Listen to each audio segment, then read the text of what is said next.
Hey my friends, welcome to day 8 of our Butts and Guts challenge, and we're going to go a little woo-woo today. So we're going to talk about mantras and movement.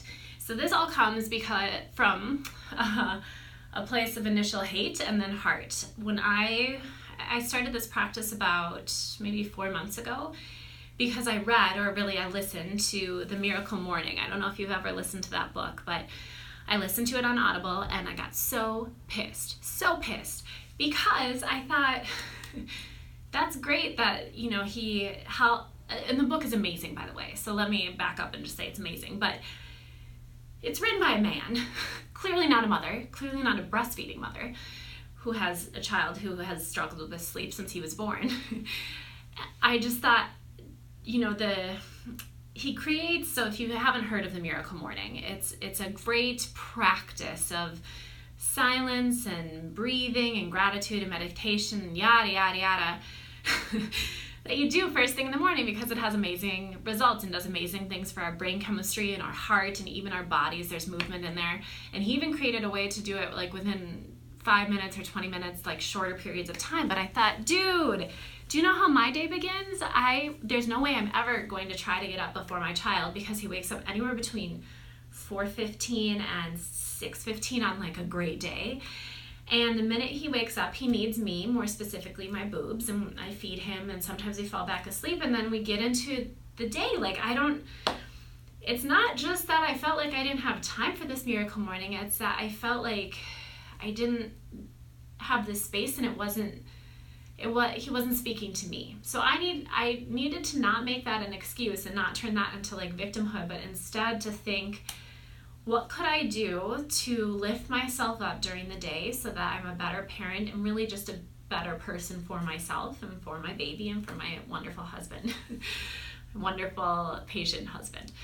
So what I started doing is mantras with my movement. So I don't always do this. I don't do it all the time, but oftentimes when I come up for my yoga practice or when I'm hanging out with Max and do one of my workouts, I pair a simple mantra with the movement.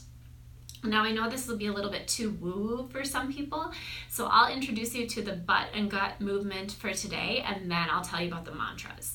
So your glutes movement today is going to be similar but opposite of day 3. So day 3, we slid one leg out and brought it back in, and we did it on like a smooth surface you could do that with a paper plate on the floor. Go back and watch day 3 to figure that one out. But instead, what we're going to do is put all the load on this leg stepping out. So you're getting inner thigh work here, outer thigh to stop the knee. Knee is over the ankle, and your glutes on fire. So we're going to dip nice and low. I like to tap my ankle just to have like a marker. So you're going to tap it here, and when you bring it in, we kick up. And you're kicking up to the corner to really fire up the obliques. So it's a step out and a kick up. Back is nice and flat, you're loading that glute, and then you're working with your inner thigh and obliques to kick the leg up. All right, nice and simple. So I would do your whole set on one leg before moving to the next. Now this oblique exercise, still one of my favorites. I learned it when I was 19, I'm 30 something now, 32 maybe. And I think you'll really enjoy this one too. So you lay on your back, arm is out, and you're gonna rock your knees towards that extended arm. So this hip back here that you can't see is actually off the floor. You want to keep it off the floor so that you have a little bit of a twist as you lay back, and then I breathe out, I exhale to come all the way up. When you come all the way up, you're off the ground. So my rib cage is off the ground. You're working with the lower edge of your body, the lower edge of the waist a little bit, but a lot with that top edge. So you're coming up to tap and lowering down. Exhales help here, and if you want more intensity, this is why I love it. You can come up and then extend the legs out for more weight, for more intensity. So coming up, extending out. All right, so if you're looking for a way to pair those two movements in your routine, what I would do is a set of the lunges, maybe 10 or 20 of the lunges, and then lay down for the crunches, 10 or 20 of those, and then do the other side. Because what that does is when you work the lower body and then kind of the middle or upper body, your body has to work harder to pump blood to the lower body and then to the upper body. So you end up burning a little bit more calories than if you were to just do lower body and then just do upper body. Does that make sense? Okay, so the woo-woo part. I'm excited, I hope you are.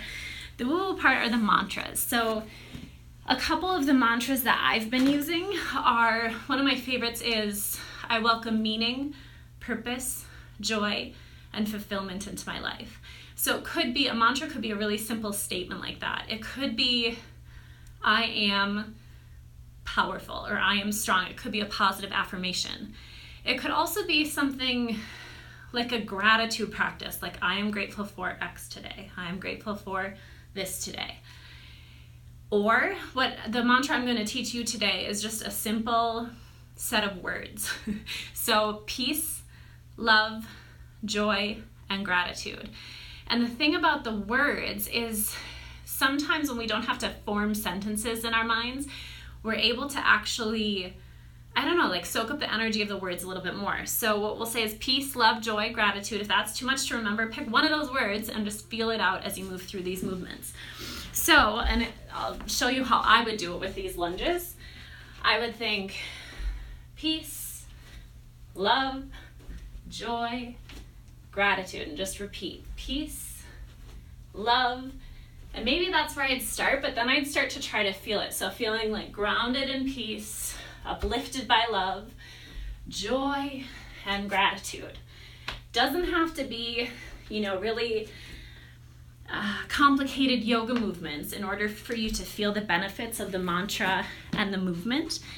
But I think the power behind this is, we can do all these actions. We can do all kinds of exercises if our goal is like weight loss, which is really common, or getting stronger. We can do all the actions, but if our head is just all over the place all the time, like thinking of the next thing we have to do, thinking of how we're pissed off at what our sister said yesterday, thinking about past and future, we are not present in our bodies.